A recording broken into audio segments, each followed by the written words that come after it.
नमस्कार दोस्तों, स्वागत है आप सभी का आपके अपने YouTube channel branded classes badminton पर। दोस्तों आज अपन बात करने जा रहे हैं राजपूतों की उत्पत्ति के सिद्धांत के बारे में, राजपूतों की उत्पत्ति के सिद्धांत और साथ साथ में राजस्थान के लिए जो नाम प्रयुक्त किए जाते थे उनसे संबंधित PYQ यानी प्रीवियस ईयर क्वेश्चन पुराने पेपरों में जा रखे हैं उनकी बात करेंगे। तो वीडियो छोटा सा है, एंड देखना, बहुत बढ़िया वीडियो है। फर्स्ट पर्सन जो आ रखा है वो है राजपूताना नाम का प्रयोग सर्वप्रथम किसने और कब किया था। तो आपको याद रखना, राजपूताना जो है वो राजस्थान के लिए प्रयोग किया गया था जॉर्ज थॉमस द्वारा सन 1800 ईस्वी में, और ये पेपरों में कई बार आ रखा है। ठीक है, ये याद रखना 1800 में जॉर्ज थॉमस द्वारा। उसके बाद देखते हैं ऐसे पर्सन और भी देखेंगे अपन। अंग्रेजों के समय राजस्थान को किस नाम से जाना जाता था, वही आंसर है राजपूताना। ठीक है, जॉर्ज थॉमस। अगला नेक्स्ट है, निम्नलिखित में से जॉर्ज थॉमस द्वारा राजस्थान के लिए सर्वप्रथम किन शब्द का प्रयोग किया गया। राजपूताना का प्रयोग किया था। याद रखना, जो जॉर्ज थॉमस है इसको जाज फिरंगी भी कहते हैं। भाई ये प्रश्न आ सकता है, क्या जाज फिरंगी, किसको, जॉर्ज थॉमस को क्या बोलते हैं, जाज फिरंगी कहते थे, याद रखना। और अगर बात करें जॉर्ज थॉमस के बारे में पुस्तक किसने लिखी, तो एक जॉर्ज थॉमस की पुस्तक है, उसके बारे में ये जानकारी अपने को मिलती है राजपूताना की। उस पुस्तक का आपको नाम याद रखना है, the military and memoirs of George Thomas. Military memoirs ऐसे लिख सकते हो, मिलिट्री मेमोइर्स, ये memoirs of George Thomas, military memoirs of George Thomas. ठीक है, ये पुस्तक जो है वो लिखी थी विलियम फ्रैंकलिन ने, याद रखना। Military memoirs of George Thomas किसने लिखी थी, विलियम फ्रैंकलिन ने, लिख देता हूं मैं, ये विलियम फ्रैंकलिन ने लिखी थी। इस पुस्तक का नाम याद रखना आपको कि military memoirs of George Thomas किसने लिखी थी, विलियम फ्रैंकलिन ने। उसमें अपने को राजपूताना नाम की जानकारी मिलती है। ठीक है, जो कि जॉर्ज थॉमस की जीवनी के बारे में हो सकती है। नेक्स्ट आगे देखते हैं, अगला जो प्रश्न है कि जॉर्ज थॉमस द्वारा राजस्थान के लिए सर्वप्रथम किन शब्द का प्रयोग किया गया, तो वही आंसर रहेगा अपना राजपूताना का। ठीक है, ये देखो एक ही प्रश्न घूम फिर कर बार बार आता है। आगे अपन और नाम देखेंगे, अलग अलग वैज्ञानिकों ने या अलग अलग लोगों ने क्या क्या नाम दिए। ठीक है, नेक्स्ट है, भारतीय इतिहास में राजपूत वंशों का प्रभुत्व किस अवधि तक दौरान रहा था। तो याद रखना, भारतीय इतिहास में राजपूत वंशों का जो प्रभुत्व है वो रहा था 8वीं से 12वीं शताब्दी तक। कब से कहाँ तक, 8वीं से 12वीं शताब्दी। अब इसमें कुछ एड ऑन वाली बात देखते हैं, एक्स्ट्रा में क्या इसमें अपने को याद रखना है। ये तो इसमें कम आए, 1-2 प्रश्न ही आए, लेकिन प्रश्न और खूब आ सकते हैं। तो देखो इसमें ये आपको एक्स्ट्रा में याद रखना, राजस्थान के नामकरण से संबंधित। सबसे पहले तो राजस्थान का सबसे प्राचीन नाम आपको मिलता है ब्रह्मऋत। क्या मिलता है, ब्रह्मऋत। कहाँ मिलता है, तो ऋग्वेद में। ये सबसे प्राचीन नाम याद रखना, ब्रह्मऋत मिलता है, ऋग्वेद में मिलता है। ठीक है, उसके बाद में रामायण में राजस्थान के लिए इस प्रदेश के लिए क्या नाम यूज होता था, तो वो यूज होता था मरुकांतर या मरुकांतार। याद रखना, रामायण में मरुकांतार। रामायण किसने लिखी थी, वाल्मीकि ने। ठीक है, याद रखना, महर्षि वाल्मीकि। आगे इसके बाद में एक शिलालेख आपको याद रखना, बहुत इंपॉर्टेंट शिलालेख है, बसंतगढ़ शिलालेख। कौन सा, बसंतगढ़ या वसंतगढ़ भी लिखा मिल सकता है। तो बसंतगढ़ शिलालेख जो है वो सिरोही में स्थित है। ये शिलालेख जो है वो वहाँ पर एक मंदिर है, खीमल माता मंदिर, उस मंदिर में लगा हुआ है। कौन सा, बसंतगढ़ शिलालेख। और वहाँ का एक राजा हुआ करता था वार्तालात या वार्तालात, उन्हीं ने ये लगाया था। ठीक है ना, अभिलेख या शिलालेख। उसमें राजस्थान के लिए एक शब्द प्रयोग किया गया जिसका नाम है राजस्थानीय द्वितीय। तो प्रश्न आता है, राजस्थानीय द्वितीय शब्द कहाँ प्रयोग किया गया है, तो बसंतगढ़ शिलालेख सिरोही में, खीमल माता का मंदिर है, वहाँ पर राजा वार्तालात ने ये लगाया था। और आपको एक्स्ट्रा में याद रखना कि ये शिलालेख कितना पुराना या कब लगाया गया, तो 682 विक्रमी समेत, या फिर इसमें से 57 घटा दोगे तो 625 ईस्वी आ जाएगा। ये बात आपको याद रखनी है। 682 विक्रमी समेत का एक शिलालेख है, बसंतगढ़ शिलालेख। कहाँ पर है, खीमल माता मंदिर सिरोही में, याद रखना। ठीक है, किसने कहा था, राजा वार्तालात ने। शब्द कौन सा, राजस्थानीय द्वितीय। उसके बाद में मोहनोत नैणसी ने नैणसीरी ख्यात लिखी थी। मोहनोत नैणसी ने क्या लिखी थी, नैणसीरी ख्यात या मोहनोत नैणसीरी ख्यात। ठीक है, अब ये जो है इसमें राजस्थान शब्द या राजस्थान ऐसा ही शब्द प्रयोग किया इन्होंने भी। ठीक है, याद रखना, राजस्थान शब्द कह सकते हैं। और मोहनोत नैणसी को राजस्थान का अबुल फजल कहते हैं। याद रखना, क्या बोलते हैं, राजस्थान का अबुल फजल। इंपॉर्टेंट है भाई। ठीक है, आगे देखो, नेक्स्ट जो है एक राज रूपक नाम का ग्रंथ है जो कि वीर भाण ने लिखा था। किसने लिखा था, वीर भाण। उसमें भी इस प्रदेश के लिए थोड़ी बहुत भौगोलिक जानकारी मिलती है राजस्थान के बारे में। पर्टिकुलर नाम तो नहीं कह सकते, लेकिन थोड़ा आदान प्रदान, पत्र व्यवहार वगैरह हुआ था, उस कंडीशन में राजस्थानियों वैसा ऐसा कोई शब्द प्रयोग किया गया था इस भौगोलिक क्षेत्र के लिए। ठीक है, अपनी तय रखना, राज रूपक ग्रंथ किसने लिखा था, वीर भाण ने। ठीक है, मोहनोत नैणसी ख्यात किसने लिखी, मोहनोत नैणसी ने लिखी है। अगला नेक्स्ट जो है वो है राजपूताना। कौन सा, राजपूताना। ये भी समझाया था और सबसे ज्यादा प्रश्न इसी से आ रखे हैं। कौन सा पुताना, राजपूताना। तो ये जो राजपूताना है ये शब्द किसने 1800 ईस्वी में जॉर्ज थॉमस द्वारा यूज किया गया था। इसके बारे में पुस्तक किसने लिखी, जॉर्ज थॉमस के बारे में, तो विलियम फ्रैंकलिन ने लिखी थी। पुस्तक का नाम क्या था, military memoirs of George Thomas. याद रखना। ठीक है, और जॉर्ज थॉमस को किस नाम से जानते हैं, जाज फिरंगी कहते हैं। याद रखना। ठीक है, अगला नेक्स्ट है राजस्थान नाम खुद कब आया, ये सबसे इंपॉर्टेंट नाम है। राजस्थान नाम कब सबसे पहले अस्तित्व में आया, तो राजस्थान नाम जो है वो सबसे पहले प्रयोग किया कर्नल जेम्स टोड ने। किसने? कर्नल जेम्स टोड, जिसे फादर ऑफ राजस्थान हिस्ट्री कह सकते हैं, ठीक है। यानी राजस्थान के इतिहास का पिता किसे कहते हैं? कर्नल जेम्स टोड को कहते हैं। और कर्नल जेम्स टोड ने कब 1829 ईस्वी में कौन से शब्द का प्रयोग किया? राजस्थान शब्द का प्रयोग किया। तो कि कौन सी पुस्तक में किया? तो उस पुस्तक का नाम था the annuls and antiquities of Rajasthan, ठीक है, annuls and antiquities of Rajasthan. तो इस पुस्तक में सीधा सीधा इसका नाम में क्या आया? राजस्थान नाम पूरा पूरा आया। Annuls and antiquities of Rajasthan किसकी पुस्तक है? कर्नल जेम्स टोड की। और ये घोड़ा लेकर घूमते थे और एक एक के लोगों को पूछकर इंफॉर्मेशन कलेक्ट करते थे, इसलिए इनको घोड़े वाले बाबा के नाम से भी जाना जाता है। किसको? कर्नल जेम्स टोड को। 1829 में कौन सा शब्द? राजस्थान नाम। उसके बाद में इसी पुस्तक का एक और नाम या फिर एक अन्य पुस्तक कह सकते हो आप, the central and western Rajput state of India. ये पुस्तक भी किसकी है? कर्नल जेम्स टोड की, the central and western Rajput state of India, याद रखना। उसके बाद में औपचारिक रूप से यानी एकदम विधिवत रूप से राजस्थान का नाम राजस्थान कब पड़ा? तो वह पड़ा जब संविधान लागू हो गया 26 जनवरी 1950 को, उसमें ये राजस्थान नाम लिखा गया। तो याद रखना, विधिवत रूप से या औपचारिक रूप से राजस्थान नाम कब पड़ा? तो 26 जनवरी 1950 को। और इससे पहले भी राजस्थान को लगभग मान्यता कब मिल गई थी? तो 30 मार्च 1949 को मिल चुकी थी। यानी सर्वसम्मति से विभिन्न लोगों ने यह तय कर लिया था कि इस प्रदेश का नाम राजस्थान ही रखा जाएगा। तो सर्वसम्मति से राजस्थान नाम कब स्वीकृत किया गया? 30 मार्च 1949 को। उससे ज़्यादा इंपॉर्टेंट ये औपचारिक वाला है 26 जनवरी 1950 को, ये भी आपको याद रखना, ठीक है।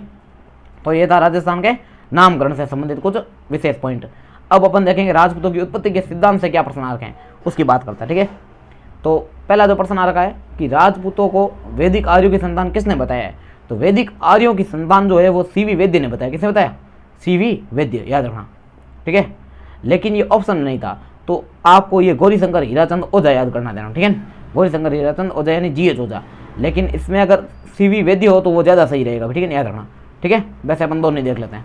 आगे देखो, नेक्स्ट जो प्रश्न है, निम्नलिखित में से किस इतिहासकार ने राजपूतों को शक अथवा सीथियन जाति को बताया? शक और सीथियन, शक सीथियन याद रखना आपको सीधा। तो शक और सीथियन जो है वो किसने बताया? किसको? राजपूतों को। ये बताया कर्नल जेम्स टोड ने, राजस्थान के इतिहास के पिता जिसे कहते हैं अपन कर्नल जेम्स टोड को। उन्होंने क्या बताया? राजपूतों को शक सीथियन बताया, याद रखना भाई, ठीक है, शक और सीथियन बताया। अगला जो प्रश्न है वो नेक्स्ट प्रश्न ये है कि ब्रोंच गुजर नामक ताम्रपत्र के आधार पर राजपूतों को यूची जाति का वंशज मानते हुए इनका संबंध कुषाण जाति से किसने जोड़ा है?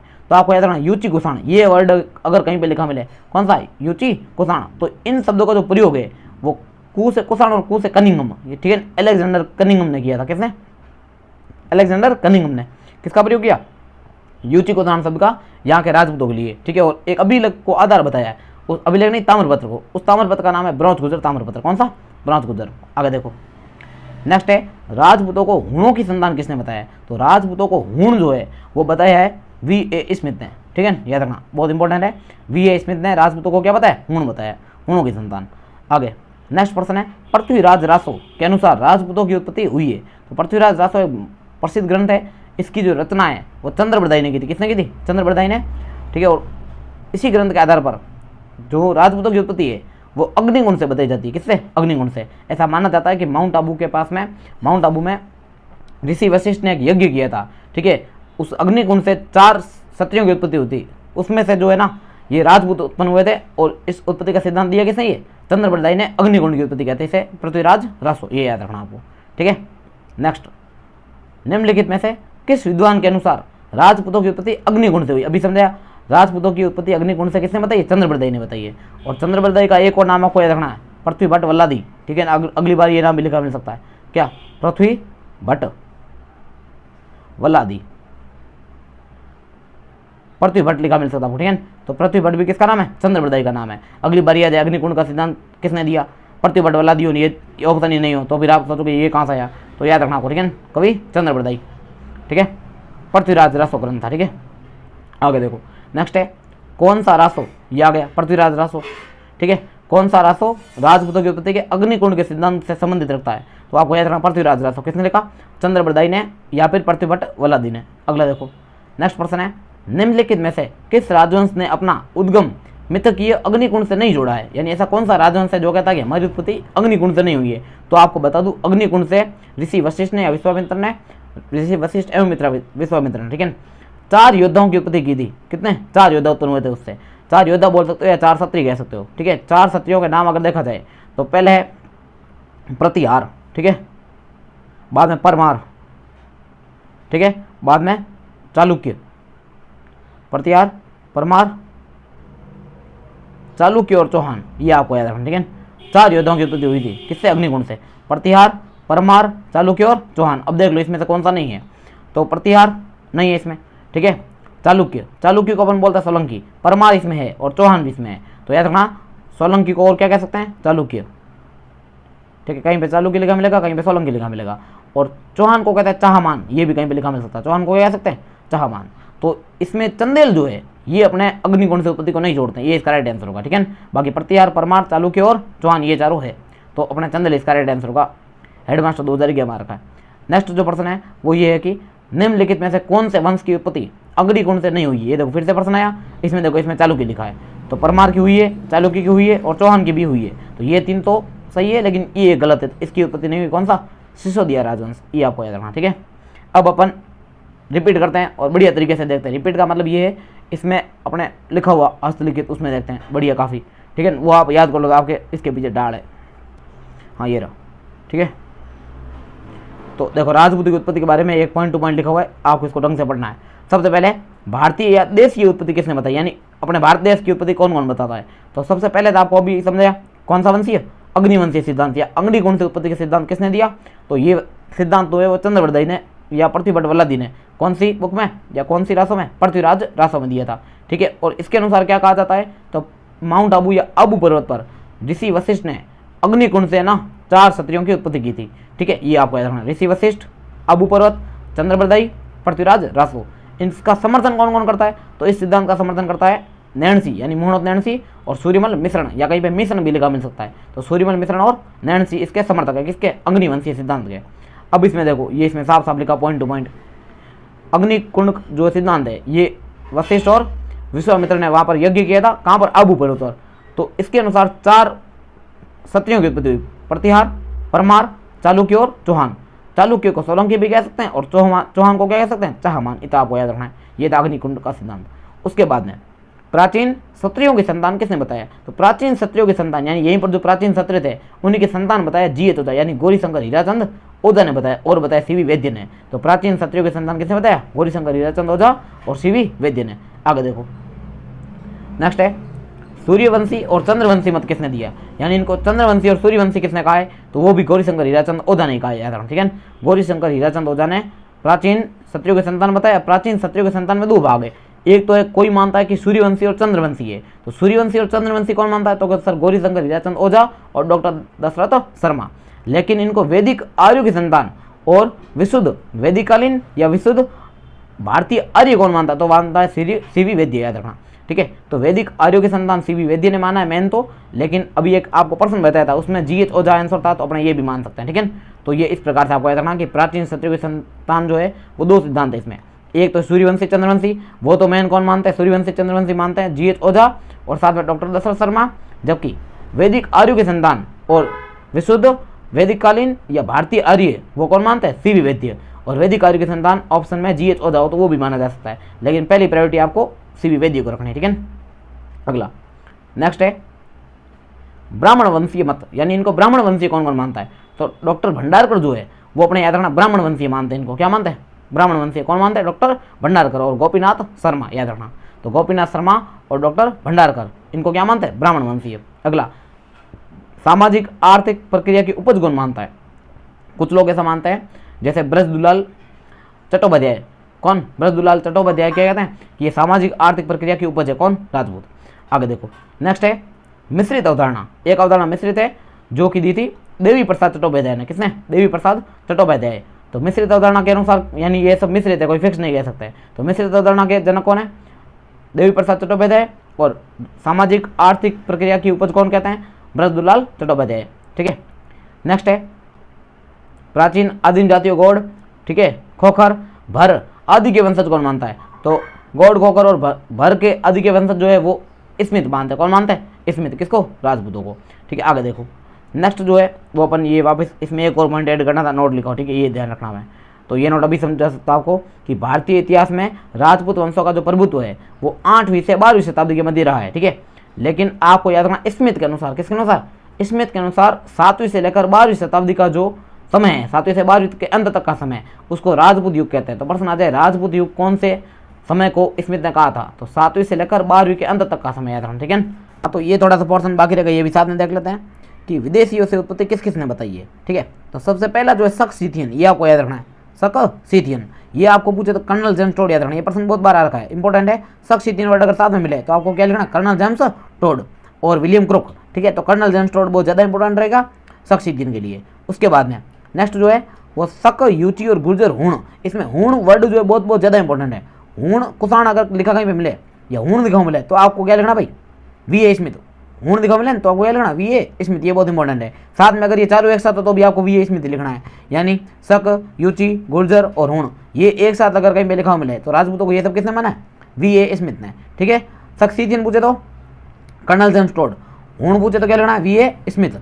और अगर बात करें गुर्जर वंशी मत, तो गुर्जर वंशी इनको किसने माना है, तो एक तो माना है डॉक्टर डी.आर. भंडारकर ने, और एक माना है अपने किसने, डॉक्टर ईश्वरी प्रसाद ने। और डॉक्टर ईश्वरी प्रसाद ने यह भी कहा है कि गुर्जर जो है वो श्वेत हूण है, यानी श्वेत हूण किसको पता है, गुर्जरों को, किसने, डॉक्टर ईश्वरी प्रसाद ने। और डॉक्टर डी.आर. भंडारकर ने क्या बताया, भाई गुर्जर वंशी है, ये बात आपको याद रखनी है। तो इसमें 2-3 सारे खाली पॉइंट याद रखना है। जैसे एक तो याद रखना शक सीथियन किसने, कर्नल जेम्स टोड, शक, यूची, गुर्जर और हूण बहुत इंपॉर्टेंट किसने, वी.ए. स्मिथ ने, ठीक है। और गुर्जर वंशी किसने बताया, डॉक्टर डी.आर. भंडारकर ने और डॉक्टर ईश्वरी प्रसाद ने, ठीक है। और डॉक्टर ईश्वरी प्रसाद ने गुर्जरों को क्या माना, श्वेत हूण माना है। प्रश्न ऐसा मान लो कि गुर्जरों को श्वेत हूण किसने माना, तो डॉक्टर ईश्वरी प्रसाद ने। और लास्ट सबसे इंपॉर्टेंट है, ये भी आ रखा है कि यूची या कुषाण, यूची कुषाण किसने बताया राजपूतों को, तो यूची कुषाण या खाली कुषाण दिखा मिले तो ये बताया ए. कनिंघम ने, याद रखना भाई, किसने, ए. कनिंघम ने। किसके आधार पर, रोज गुजर ताम्रपत्र के आधार पर, जो कि 1978 ईस्वी का है, उसके आधार पर इसने बताया किसने, ए. कनिंघम ने। क्या बताया, कुषाण बताया, यूची कुषाण बताया। ये 4 वर्ड याद रखना है। कुषाण पूछे तो कनिंघम, ठीक है। गुर्जर वंशी है डॉक्टर डी.आर. भंडारकर और ईश्वरी प्रसाद। और शक, यूची, गुर्जर और हूण पूछे तो वी.ए. स्मिथ। और शक सीथियन पूछे तो कर्नल जेम्स टोड। ये प्रश्न आ रखा था, ठीक है। तो ये था आज का अपना वीडियो कैसा लगा कमेंट में जरूर बताएं, और इस प्रकार की वीडियो और देखने के लिए सब्सक्राइब जरूर करें, लाइक करें। धन्यवाद।